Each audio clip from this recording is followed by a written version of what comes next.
Hi guys, welcome.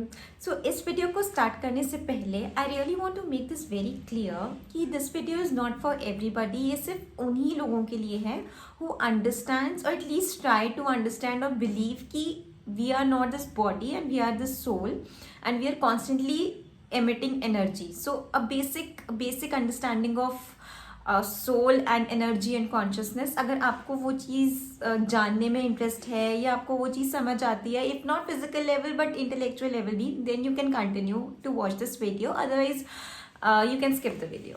Okay, let's get started. जैसा कर्म हम करेंगे वैसा ही फल हमें मिलेगा। This is the operating system, मतलब this is the law of the universe. Nobody has ever escaped this law. Okay, अभी कर्म मतलब क्या? कर्म मतलब the energy which we are radiating not only through our actions but through our thoughts as well as our words. Thoughts, अगर हम किसी के बारे में कुछ भी सोच रहे हैं, किसी सिचुएशन के बारे में कुछ भी सोच रहे हैं, that is also a form of karma. Please understand this. Please do not neglect this because this is very important. Your intention decides what is going to happen with you in future. Intention is nothing but a form of a thought which is a karma in itself. Now, very important. जब भी हम लोगों के साथ में बात करते हैं, usually we try to behave nicely and speak nicely with them. हम ये नहीं सोचते कि हम उनके बारे में सोच कैसा रहे, हम चाहे कैसा भी सोच लें, बट हमें ये पता है कि जब भी हमें उनके साथ में बात करनी है, हमें अच्छे से बिहेव करना है, हमें अच्छे से बोलना है, right? But now we understand that it is not just words and actions, but it's about thoughts, words and actions combined. Now understand this very carefully.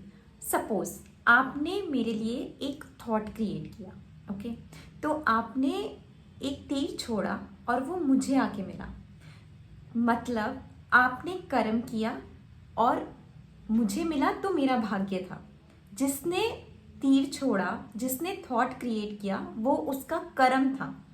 जिसको वो तीर मिला उसकी वो डेस्टिनी थी, मतलब वो तीर उसको मिलना था क्योंकि उसने कभी उस टाइप का कोई तीर छोड़ा था पहले।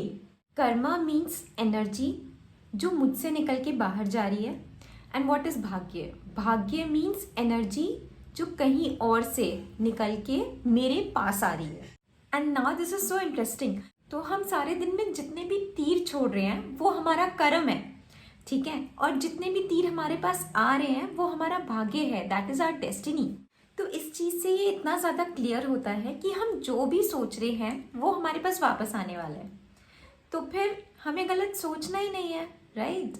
और ये तीर 2 बार मिलने वाला है हमें। गुस्सा क्रिएट किया, प्यार क्रिएट किया, कंपैशन क्रिएट किया, जब हमने वो चीज़ क्रिएट की तब, और एक जब वो लौट के वापस आया तब।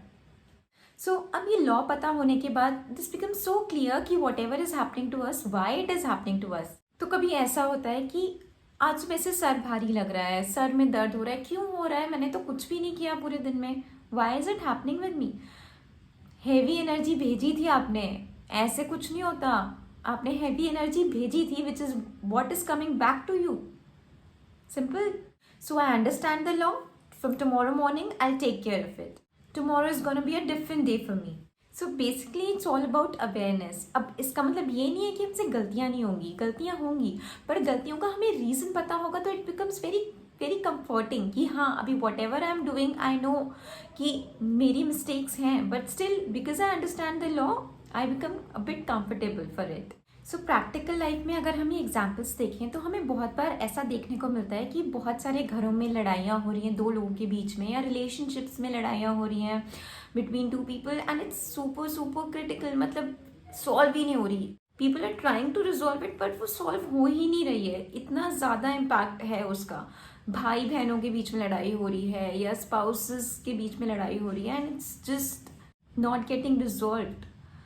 तो बहुत बार ऐसा होता है कि हम पास्ट लाइफ रिग्रेशन थेरेपीज कराते हैं जिसमें हमें इंस्टेंटली पता चल जाता है कि अच्छा, दिस वाज द रीज़न, हमने कभी उस सोल के साथ में ऐसा किया था जिसकी वजह से हमारे साथ में ऐसा हो रहा है। तो it is an instant resolution. But now we do not have to get the past life regression done, क्योंकि हमें पता है कि this is what the fact is, जो हम जैसी एनर्जी हम भेज रहे हैं वैसा ही हमारे साथ में हो रहा है। This is super solid. तो ये अंडरस्टैंडिंग होने के बाद में I think things become very much clear.